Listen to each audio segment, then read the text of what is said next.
Live stream. My name is Alicia, and in this week's live lesson, we're going to talk about how to get more speaking practice. So in today's lesson, we're going to cover a lot of tips that I hope you can use if you do a lot of practice alone. If you don't have a teacher, if you don't have classmates, study partners, what are some ways that you can practice building your speaking skills? Today we're going to talk about this, and I'm also going to give you a couple of reminders about ways to practice and ways to think about your studies that will hopefully help you to be a more efficient learner too. So as you join, please make sure to hit the like button and of course share this video so that other people can find today's lesson. Send a comment in the chat so that I can say hi to you live as well.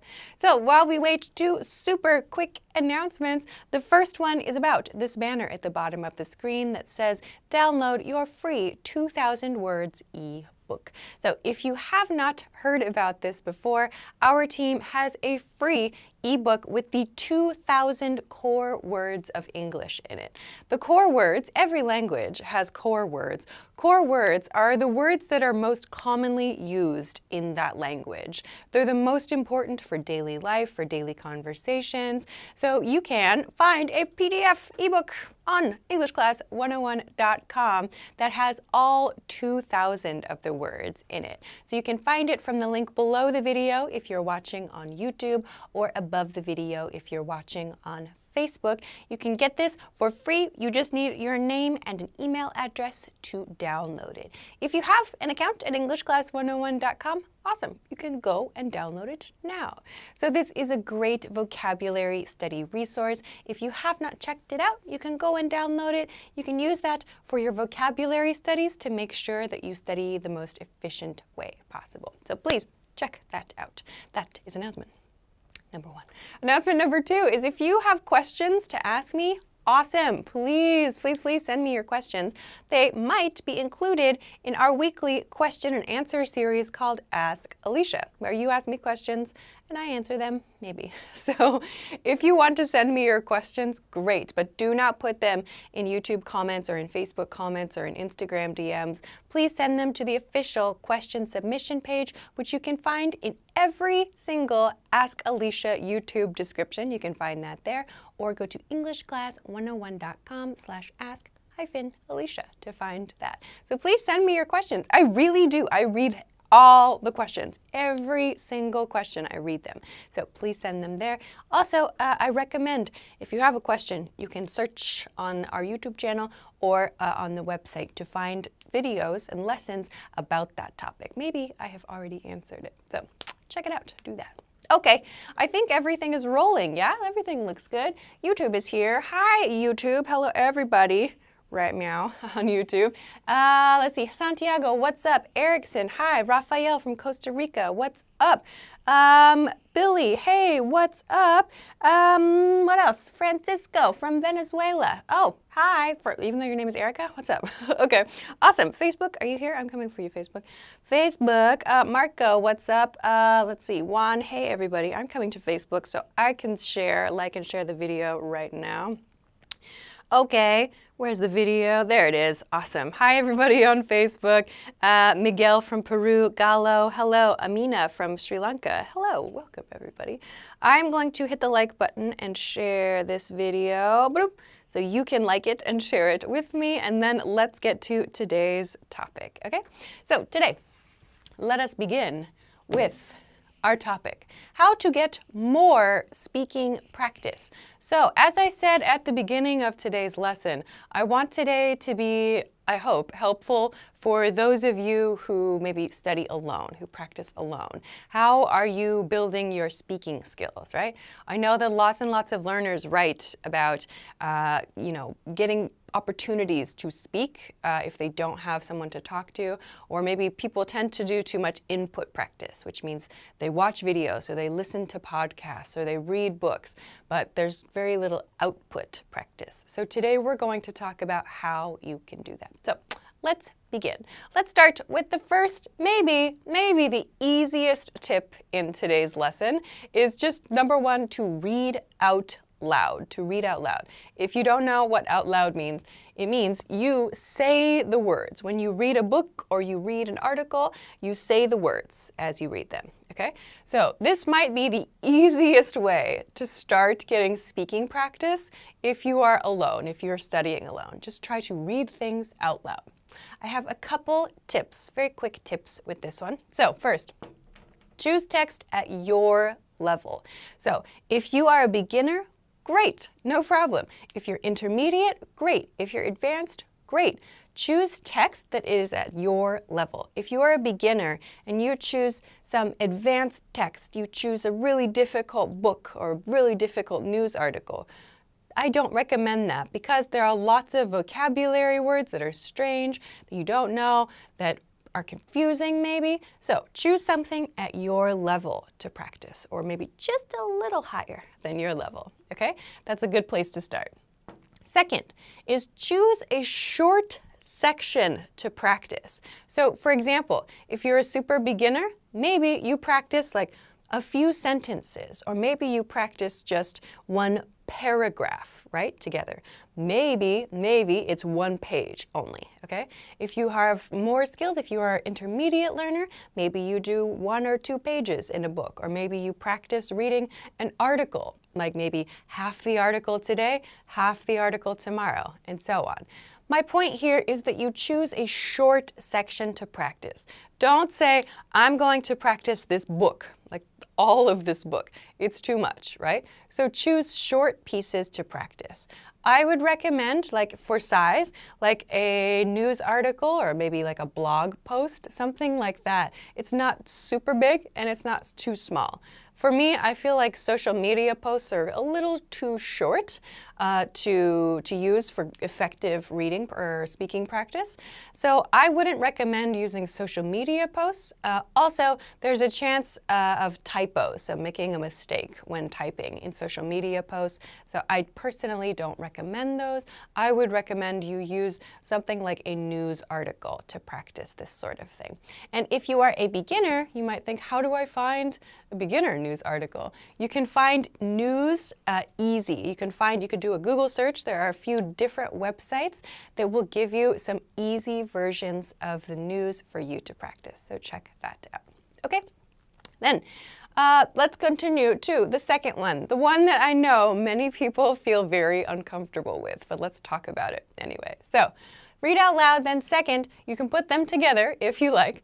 Record yourself. So many people, I know maybe you right now, think, oh my gosh, I don't want to do that. I feel very uncomfortable. I feel embarrassed. I don't like my voice.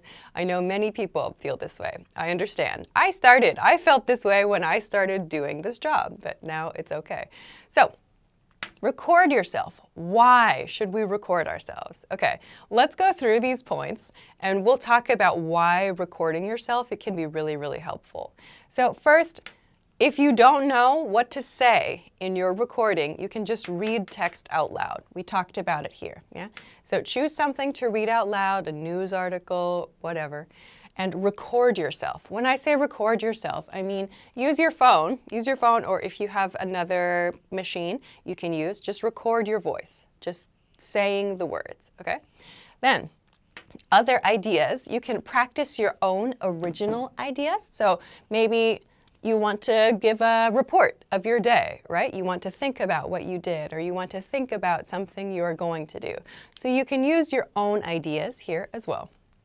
And I guess actually let's talk about this now. So why should we record ourselves? Okay, first, oftentimes it's very difficult for us to understand how we sound, right? When we are speaking in class or when we are speaking alone in our studies, we don't understand really how other people hear us, right? But when we record ourselves and we listen to the recording, we can hear differences, right? We can hear like, oh, I pronounced that word strangely, or like the way that that word sounded or the emphasis on that word was really strange, right? So if you have a recording of yourself, you can listen to it and check that, okay? I'm going to talk about this more in part 3. So This is also a really great tool for you to use to check your progress. So this is something that you can do with a video. You can do this with a audio recording. So you can do this over like many days, for example, like every day or every week. And then after you finish that, you can go back and look at your first video or your first audio file. You might be surprised at how much progress that you make by practicing every day like this.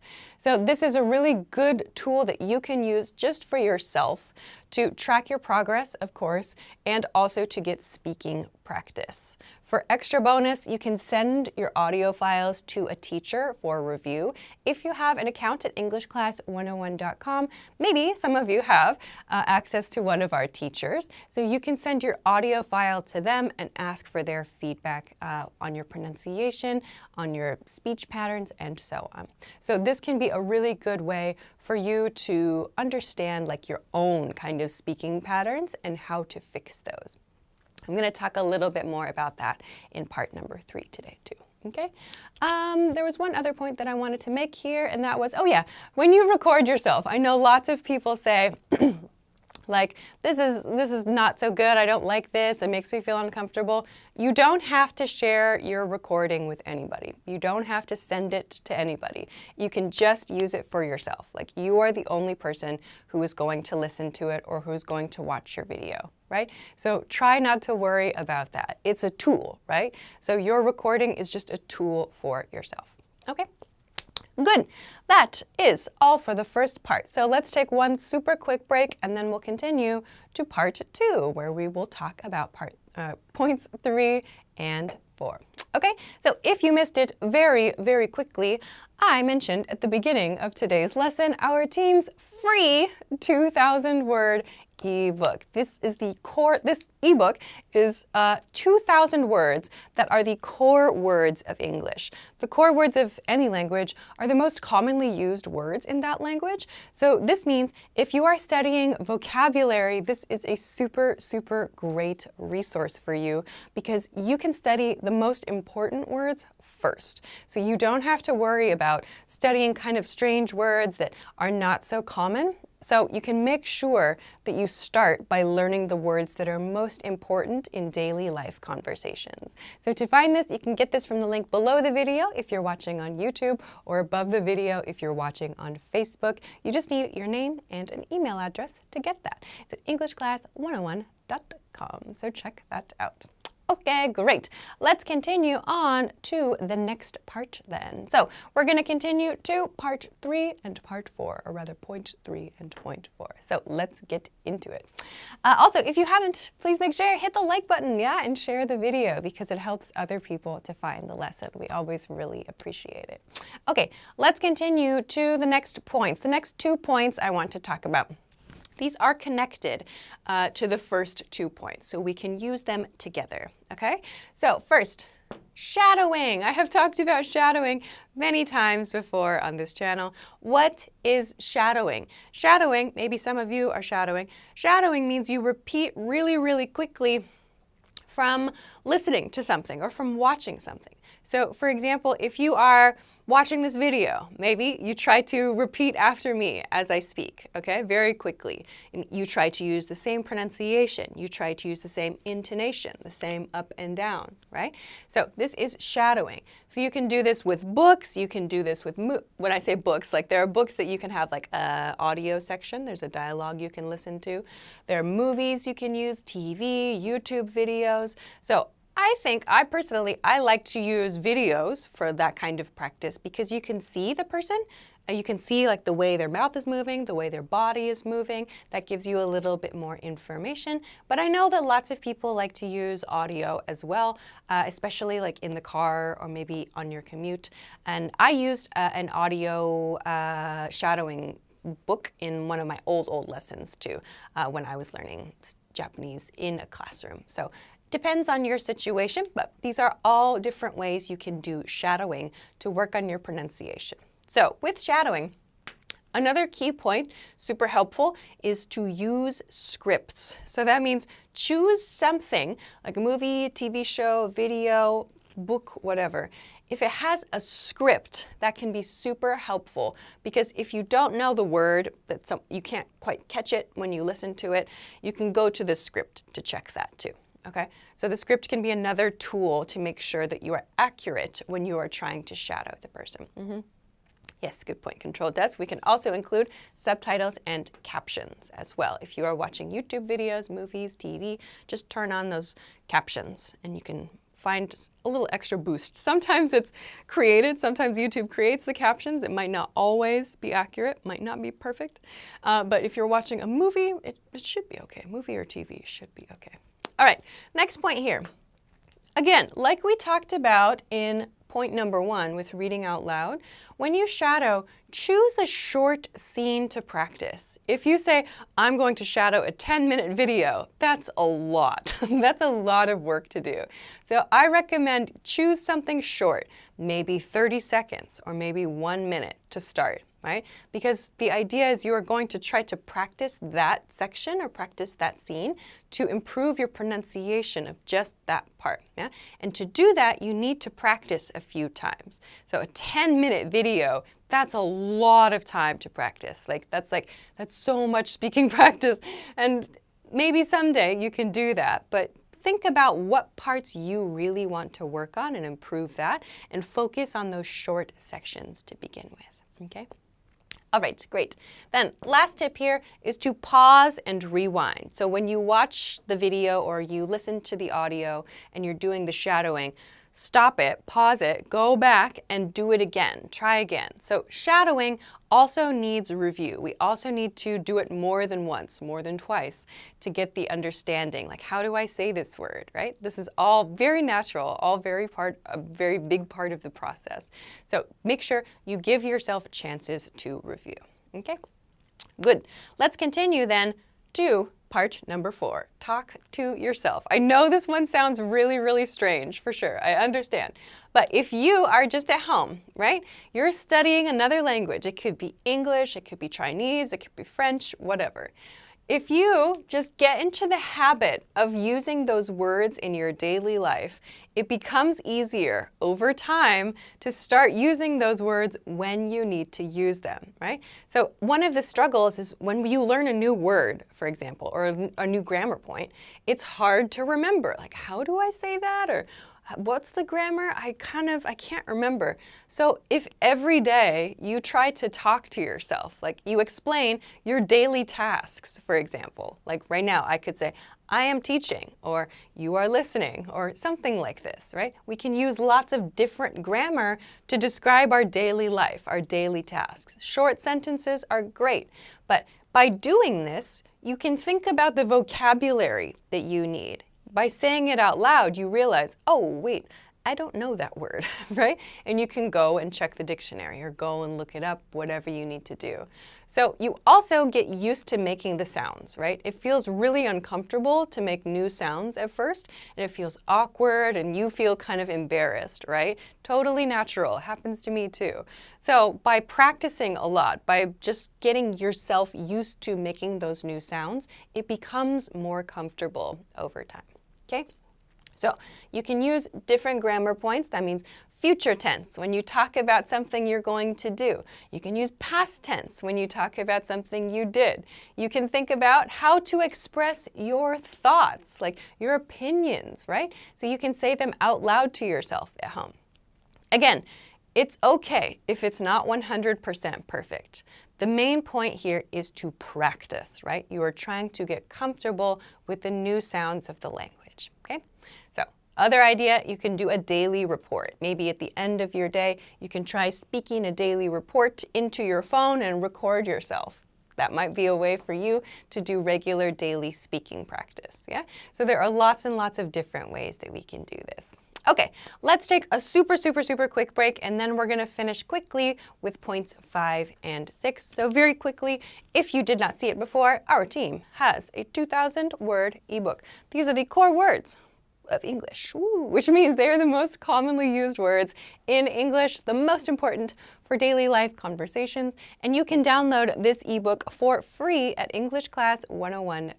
immersion.com. So check it out. The link is below the video if you're watching on YouTube, above the video if you're watching on Facebook. So check it out.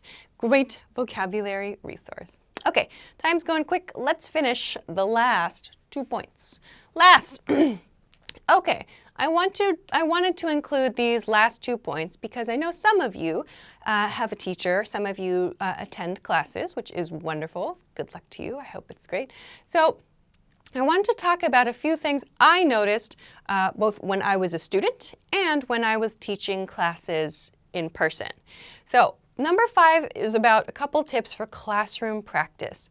The first one that I noticed as a teacher in my lessons, the students who volunteered in lessons, right? So I noticed that they built their skills faster, of course, right? So when I say volunteer in lessons, I mean they come to the lesson, they're prepared, of course, and they are ready to practice. When I ask a question, they want to answer, right? Because answering those questions, that's an opportunity to practice. That's an opportunity, that's a chance to get feedback from your teacher right away.